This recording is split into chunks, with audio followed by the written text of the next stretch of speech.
Man, this town knows how to rock and roll. I ain't lying. Yeah, baby. On this edition of The Big Interview, come on in and listen to the music. It's the Doobie Brothers. Day by day, people getting ready for the music. Some are happy, some are sad. Come on, baby, let the music play. What the people need is a way to make them stay. In the flesh, the Doobie Brothers themselves. Hello, Dan. How you doing? Hello, Dan. Comes? Good to see you, sir. I'm good. Good to see you. All right. Come in, have a seat. Get their hands a while and the people gonna sing it out loud.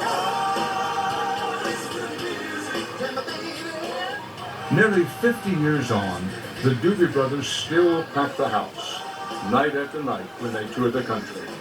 And while many musicians have rotated in and out of the band, the current roster still includes co-founders Tom Johnston and Patrick Simmons, along with John McFee, who joined the Doobies in 1978. The band came to be in the musical mecca that was Northern California in the late 1960s. Hard to believe that the Doobies' feel-good sound actually originated in biker bars. By their second album, they have recorded hits that have long stood the test of time, like Jesus Is Just All Right.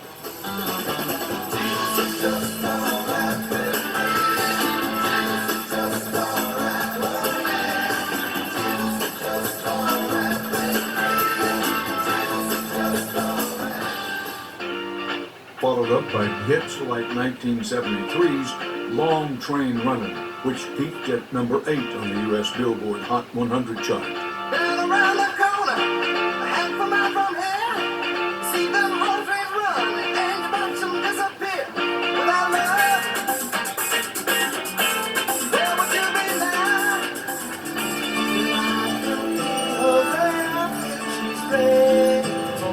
The Doobies went on to release 10 albums in the 70s, churning out chart toppers like the soulful hit Blackwater.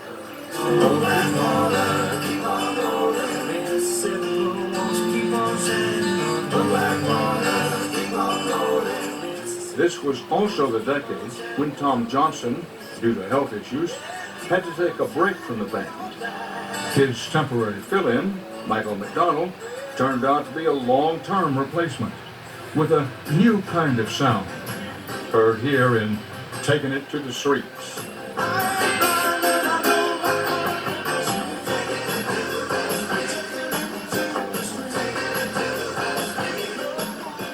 But in the early 1980s, after years of constant touring, infighting amongst the band and drug abuse, it was thought that a California farewell tour in 1982 would be the end of the Doobies.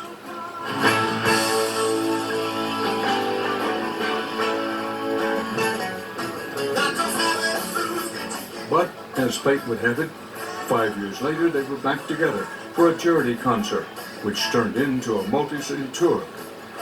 The Hollywood Bowl in Los Angeles was part of it, and that show was the fastest sellout since the Beatles had played there more than 20 years earlier. The Doobies were back, and they've been going strong ever since. I caught up with Pat, Tom, and John backstage at a tour stop in Nashville.